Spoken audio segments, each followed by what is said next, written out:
What's up mga kabangs? Welcome back sa akin channel. Hello, kumusta?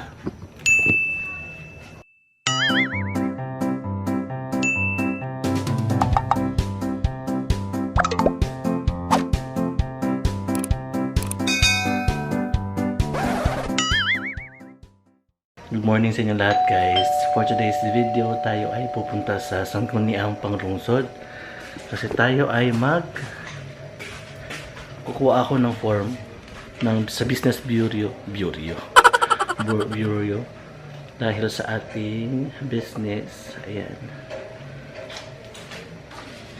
wala ako ng form tapos cedula, tapos pupunta ako sa barangay para kumuha ng barangay clearance.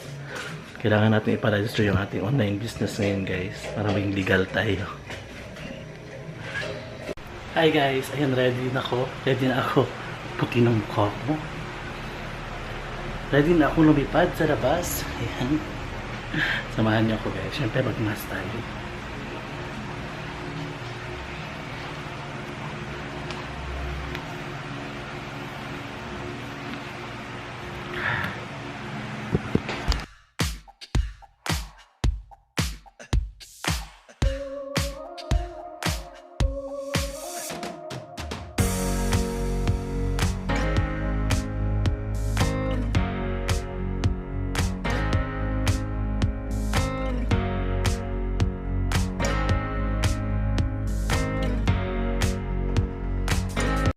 Dami ng tao dito, oh. Hanap ako ng bank para mag-withdraw muna bago tayo pumunta doon sa Sangguniang. Tapos na ako mag-withdraw guys. Tara, samahan niyo ako sa Sangguniang. Sangguniang Panglungsod.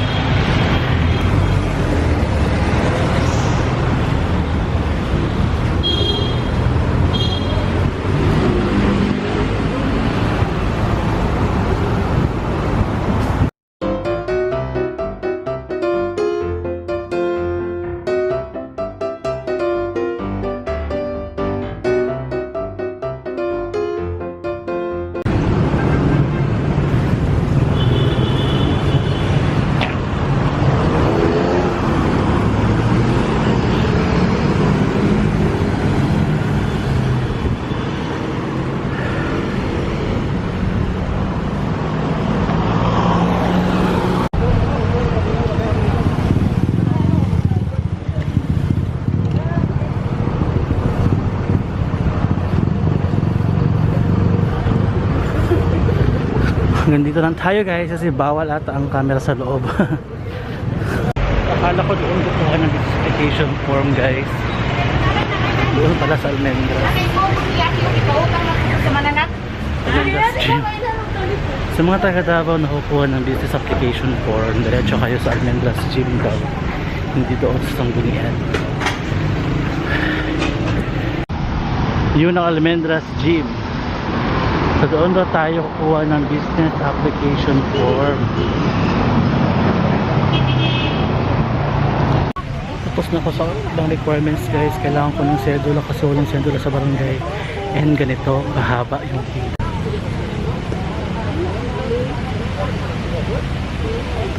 So uwi na lang ako.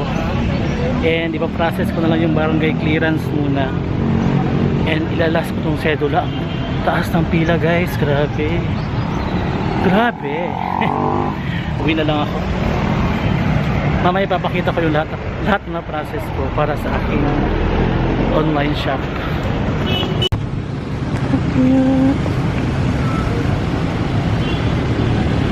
Spaghetti. Hello, good morning. Puti-puti ng mukha ko. Clear. Good morning. On the way ako ngayon sa Sangguniang kasi kukuha tayo ng cedula at reclaim tayo ng YouTube sahod natin. And sana hindi masyado madaming tao doon. Baka kasi madami na naman tao. So early tayo ngayon. Time check is already 6:30. Lipad na tayo doon. Tara. Walang katao-tao guys. Antay tayo ng jeep ngayon. Jeep lang tayo eh. Walang pang-taxi.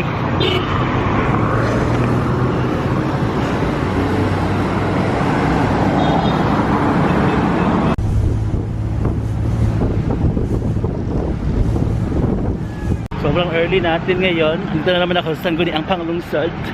Tabi ng San Pedro Church. Tingnan nyo guys.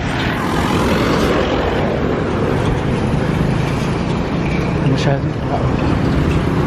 Hindi ko alam kung saan tayo lilinya. Baka doon ulit.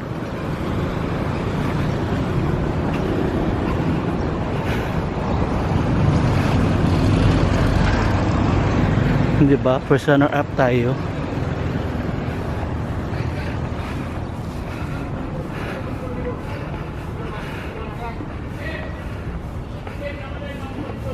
Tapang tao. Pangalawa ako. Second runner up. Second runner up tayo ngayon guys. Tapang masyadong tao. Hi guys! Tapos na pala akong withdraw ng YouTube sahod. Magkikita kami ni Papa ngayon kasi bibili siya ng service niya para sa mga saging niya. Magsa-start kasi kami ng business ng banana plantation. Kailangan niya ng service. Hinihingal ako. Balik ako mamaya pag nasa bahay na ako. Tapos na ako sa Sedula. Ngayon nasa BDO tayo. Nag-withdraw siya ng kayamanan niya. Ayan guys, tapos na kaming magbayad ng sasakyan. On the way ako sa mall kasi bibili ako ng webcam para next time pag nag-live ako, hindi ako parang nasa ilalim ng dagat. Para clear na yung ating reception. On the way ako sa G-Mall. Ewan ko kung open. Ayun, open na pala, 9 AM G-Market. Nasa G-Mall na ako guys, walang tao. Wala masyadong tao. Ulit-ulit ako. Nanibago kasi ako guys. Tingnan nyo oh. Maximingo. Saradong sinima. Bawal ang sine pag GCQ. Hi guys, I am back.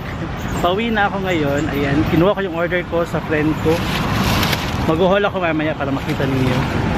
Pauwi na ako kasi sa bahay. Doon ako kukuha ng barangay clearance. Yun na lang kulang ko para ma-turn over ko na siya sa bookkeeper na mapaprocess ng aking BIR. Kapagod. Ayan o. Dito ako sa may Ecoland Crossing banda. Naantay ko yung side. Alam niyo sa Davao talaga kami ay tumatabok. Mas tagalong tabukan. We're crossing the line. We're crossing the street sa pedestrian talaga. Kasi natatakot kami may penalty. Maraming sasakyan. Stop pa.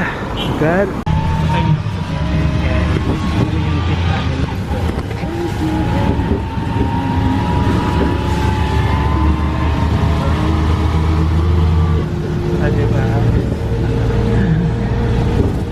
Social distancing.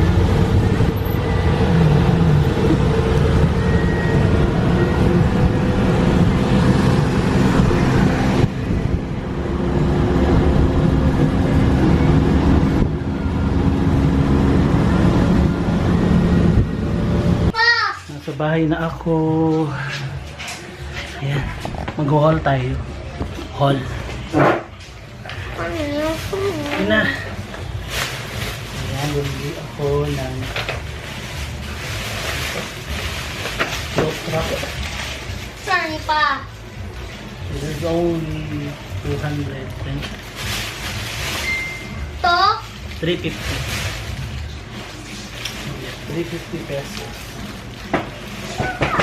And collapsible chopping board. 295. Mauna na pa. Tada! Yung bayran. So, bigyan ng Wala na. kain. Shopping board. Ah, di ba utanganan man yung pagkain? Oo. Gani. Na! Sana. Ano video ko? Yes. Nanagyan. Ano nag-viral?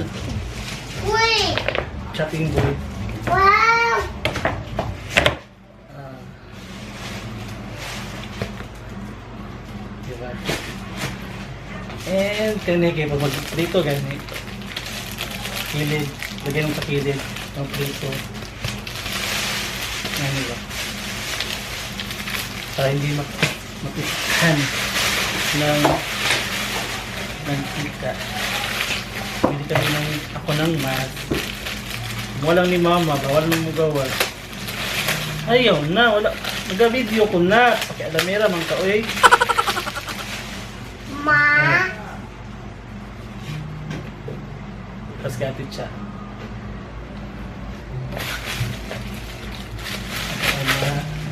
Hindi ako ng keypad phone para sa business. Uy! Cellphone na sa pa? Kung na cellphone. Para sa business, no? Charger ni. Uy, pare sa to ang cellphone. Charger. Yung dalawang Ma? kasi dual SIM siya. Hi mga guys! Mga guys talaga no. Nasa bahay na ako guys. Ayan. Tatapos na ako sa barangay clearance namin. Doon sa barangay. Grabe. Kakapagod.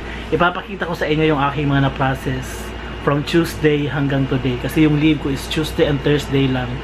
Tapos yung Wednesday nag-work ako. So ito lang yung mga panahon na pwede kong i-process yung papers ng aking online business.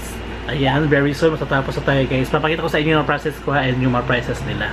Ayan, first, nag-apply ako sa DTI online. Kumuha ako ng aking DTI para meron na akong certification from DTI. After that, pumunta ako ng sangguniang panglungsod para kumuha ng form at finilapan ko siya and City Mayor's Office na form para sa City Mayor Certificate or City Mayor's Permit na kukuhanin ng aking bookkeeper. Nagpagawa ako ng special power of attorney para sa aking bookkeeper kasi siya ang magpaprocess ng aking mayor's permit at saka ng aking BIR. After that, kumuha ako ng certificate of no employee. Ay, teka lang. Etong DTI, 230 pesos yung nabayaran ko nito through GCash or debit or credit whatsoever. Basta online mo siyang babayaran. Online kang magpa-file, online kang magbabayad. Ito walang bayad itong mga form na to. Kukuhanin mo lang siya sa sangguniang panglungsod. Special power of attorney, ang bayad ko nito is 150 pesos. Certified no employee, 150 pesos din. Ayan, sabay ko siyang kinuha sa iisang office doon sa sanggunian. And kumuha ko ng sedula guys. Importante yung sedula para makakuha ka ng barangay clearance. Ayan. Ito yung itsura ng barangay clearance for business. Barangay business clearance. Ayan. Ito yung name ng aking shop. Ayan, yung aming kapitan. At nakalakip dyan yung aking copy ng DTI. So, ang nagasta ko dito sa aking sedula is 185 pesos. 196 pala. 196 pesos. And itong business, barangay business clearance is 500 pesos yung aking binayad. So ito turn over ko tong lahat. Ito siya. Ito. Ayan. Ito. At ito. Ito turn over ko yan siya lahat sa aking bookkeeper at siya na ang magpaprocess ng aking BIR at saka ng aking mayor's permit. So prepare natin yung ating mga bulsa kasi sure ako our pockets will be ripped off. Rip off talaga. Ayan guys. So ngayon, matutulog muna ako kasi napagod ako. So ayan guys, i-end ko na yung aking vlog sa aking struggle sa pag-comply ng mga preliminary requirements para sa aking online business na hopefully mag-success siya. Kasi you know guys, nakakapagod din magtrabaho kasi I've been working in a company for almost 10 years na. And panahon na siguro para mag-invest at mag-prepare ng business. Hindi naman pa naman ako magre-resign kasi marami pa akong bayaring mga loans, SSS, mga GNR, mga pag-ibig, ayan. Yan yung pumipigil sa atin. Yung gustong-gusto na natin mag-resign pero yung pumipigil yung mga loans. Dahil sa mga loans na yan, ayoko munang mag-resign, binabayaran pa akong loans, blah blah blah, ganun. and mga benefits din. So yun, kailangan ko munang assure or i-prepare yung aking family sa mga finances. Ipon muna ng marami, ipon, business. Kung okay na yung ipon, okay na business, pwede na tayo mag-focus sa business natin. And sa ating YouTube channel, of course. Kasi namimiss ko na kayo, guys. Namimiss daw. Namimiss yung mga basher. Ganun. Ayan. So, thank you so much po sa panonood ng aking video na ito, and I hope meron kayo natutunan. Kasi this video is very educational. Paano mag-set up or paano mag-register sa mga preliminary documents on registering your online shop. Ayan. So, thank you so much guys sa pagsama sa akin. I hope nag-enjoy kayo. And kita-kits next time sa aking next vlog. And, ayan, no po ito subscribe to me, Madam Wakwak at Charing TV, Inday Ngabil, Inday Kabkab, Balbakwa Queen, sino pa? Yung mga members natin sa ating channel. Thank you so much sa pagpapamember guys. Thank you, and I hope nag-enjoy kayo and always love your family. Bye! Anyways, bye-bye na eh. Bye! Ingat kayo. See you next time sa aking vlog.